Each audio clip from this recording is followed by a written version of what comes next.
कहा जाता है कि राजनीति में महिलाओं का रास्ता नेताओं के बिस्तर से होकर निकलता है। ये बिल्कुल सच बात है। और आज मैं बहुत सारे खुलासे करूंगी, अपने जीवन से रिलेटेड भी करूंगी।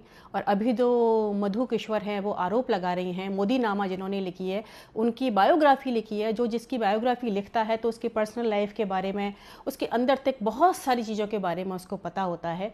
तो आज वो इस बात को खुलासे कर रही हैं कि ऐसा है, तो मैं समझती हूँ कुछ ना कुछ सच ही होगा उसमें, गलत तो वो नहीं बोलेंगी।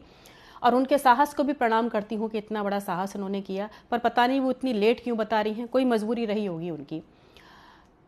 मैं 2009-10 में जब अपने स्कूल और कॉलेज चलाया करती थी, तो जब कभी सिटी में कोई प्रोग्राम होता था, कोई आया है, तो मुझे वक्ता के तौर पर लेक्चर देने के लिए बुलाया जाता था। एक बार महिला दिवस का कार्यक्रम था, मंत्री भी आए हुए थे और मुझे मुख्य वक्ता के तौर पर वहाँ बुलाया था। मैं वहाँ गई, मैंने अपना लेक्चर दिया। उसके बाद जिन्होंने ये आयोजन किया था, उनको उस मंत्री ने फ़ोन करके बोला कि एक बार हमारी उन मैडम से मीटिंग करा दो, हम उनको राजनीति में लाना चाहते हैं। उन्होंने मुझे कहा कि मैडम वो आपसे मिलना चाहते हैं। मैंने कहा मेरी राजनीति में कोई दिलचस्पी नहीं है। तो उन्होंने कहा कि अच्छे लोग नहीं आएंगे तो कैसे बात बनेगी। मैं गई, बात की और उन्होंने मुझे राजनीति में एंट्री कराई और एक अच्छा पद दिया। मैं 1 साल ही टिक पाई वहाँ पर, क्योंकि जो अंदर के हालात थे, जो अंदर औरतों की स्थिति थी, वो देखकर मेरा मन पूरी तरीके से खराब हो गया।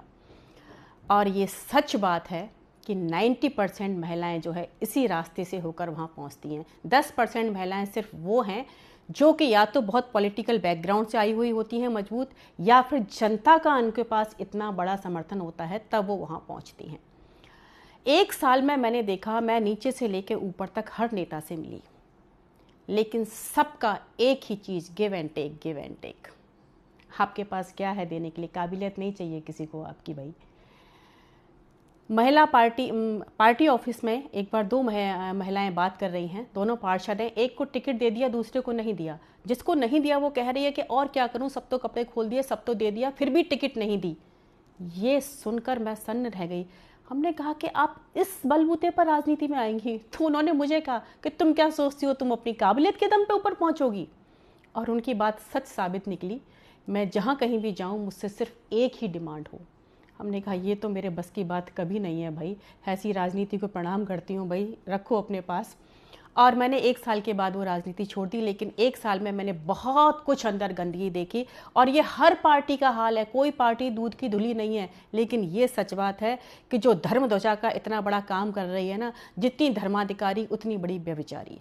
उनका सिर्फ एक चेहरा है, अंदर बहुत गंदगी है सबके।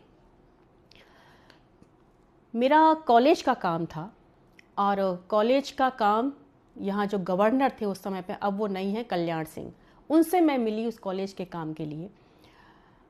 उन्होंने तो सीधा मुझसे एकदम से, जैसे कहते हैं कि ना, ये दो और ये लो। हमने कहा ये क्या तरीका है भाई? और उन्होंने मेरा काम नहीं किया। जब मैंने मना कर दिया कि मैं ये तो नहीं कर पाऊंगी कैसे भी, तो उन्होंने मेरे कॉलेज में 10 कमियां निकाल दी। अब मुझे पता था कि ये नहीं चलने देंगे। आखिरकार मैंने वो कॉलेज बंद कर दिया। तो ये यहाँ की एक सड़ी हुई राजनीति का हिस्सा है। लेकिन मैं फिर भी उन महिलाओं से ये कहूँगी कि भाई, आप इतनी महत्वाकांक्षी कैसे हो सकती हो कि अपनी, आपके पास जो अपनी सबसे अनमोल चीज़ होती है, आप उसी को दांव पर लगा देती हो। यहाँ सारे पुरुष ही गलत नहीं है कि भाई सारे जो है सारा दोष जो है आदमियों का है, औरतें तो बहुत अच्छी धुली हुई हैं, ऐसा भी नहीं है। क्योंकि औरतें ऐसी हैं तभी वो ऐसा हो रहा है, वो करती हैं ऐसा, कंप्रोमाइज़ करती हैं तभी तो आपको कंप्रोमाइज़ करने की क्या ज़रूरत है? हो रहा है तो ठीक है, नहीं बैठो अपने घर पर।